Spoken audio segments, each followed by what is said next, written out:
Hello YouTube, today I'm at the Chicago Auto Show taking a look at this 2020 Chevy Colorado ZR2. This particular one does have the Duramax diesel and it's a very bright orange color.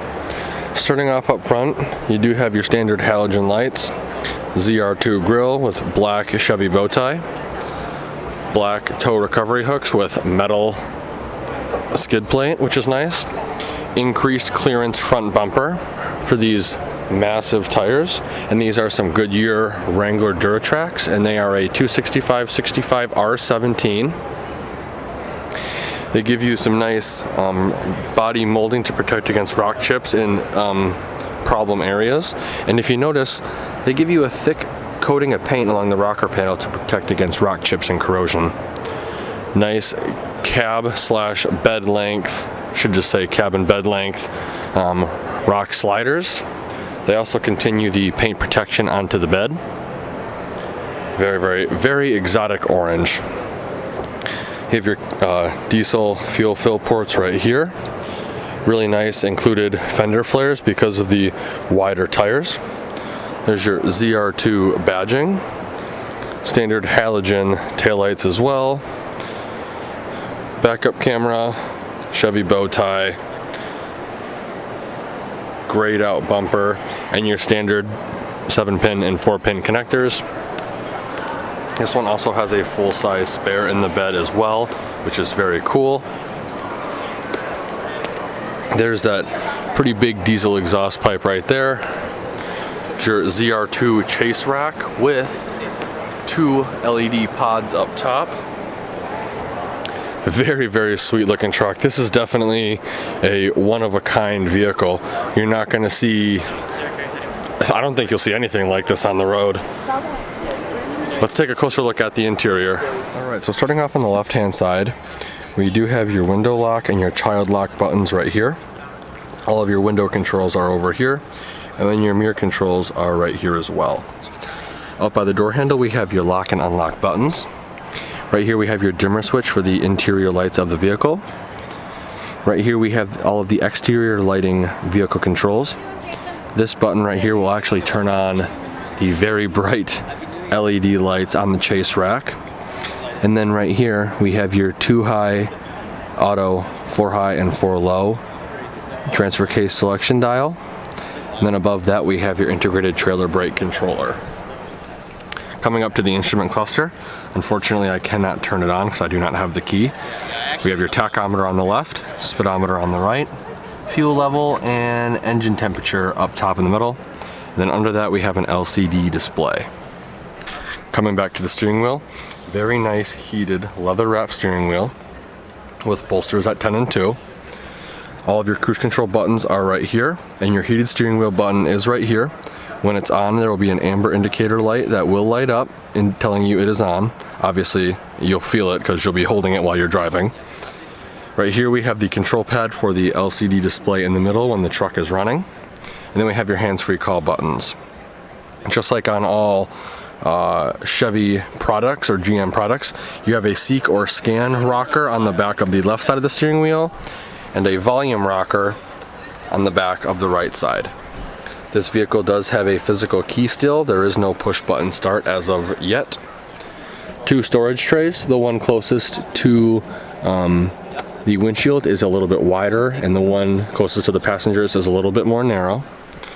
Coming down to the touchscreen display, very responsive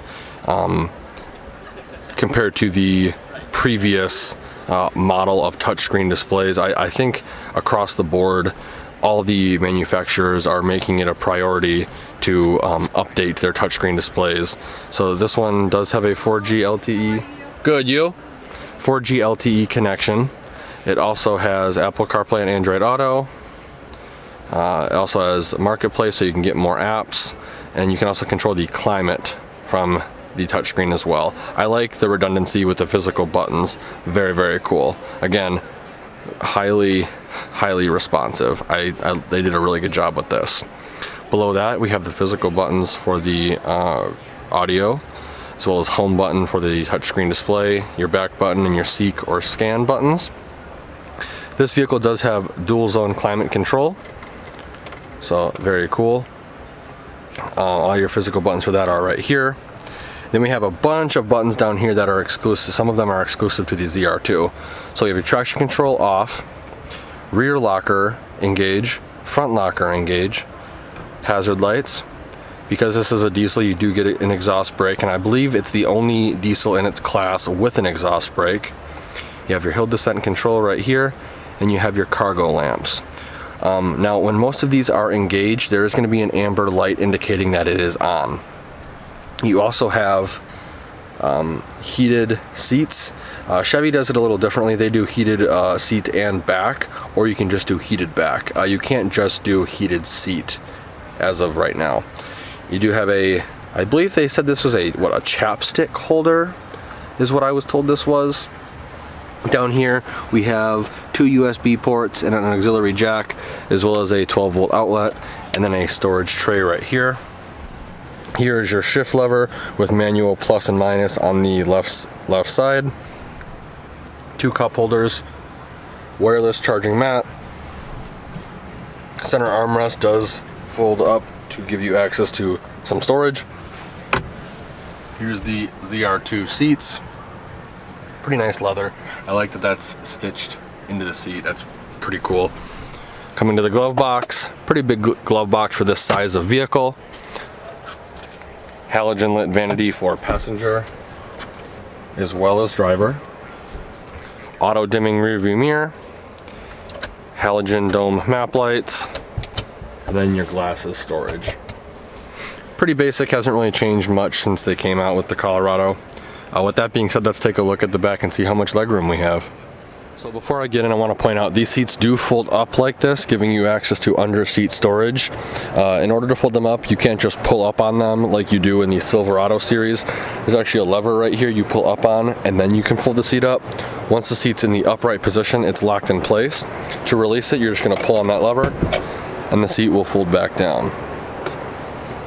Getting in is a little challenging as there is no grab handle right here, and this is slightly lifted. There is no storage behind the driver's seat, but there is storage behind the passenger seat in the form of a pouch. 2 USBs, 12-volt outlet, and a little storage tray right here. Pretty comfortable leather seats. Center armrest does fold down, giving us access to 2 cup holders. You have grab hooks on both passenger and driver's side with integrated hanger hooks in them. And then you also have halogen dome map lights back here as well. Manual sliding rear window right here. Overall, pretty basic. Not a whole bunch of legroom, maybe 2 inches at most. But you know, again, this is a pretty small truck. Let's take a look. The only way to release the tailgate on this vehicle is to actually come up to it and pull the little latch. It is assisted, so you don't have to worry about it slamming down on you. This one does come with a spray-in bed liner. You also have 4 tie-down points, 1 in each corner. Obviously this one comes with a full-size spare, and you also retain your 3rd brake light up top, which is pretty cool. This is very light. I can take 2 fingers and slam it home. So I will be uploading a bunch of Chicago Auto Show content within the coming days, possibly weeks. If you're interested in that, please consider subscribing or sharing the video. Like always, thanks for watching and have a great day.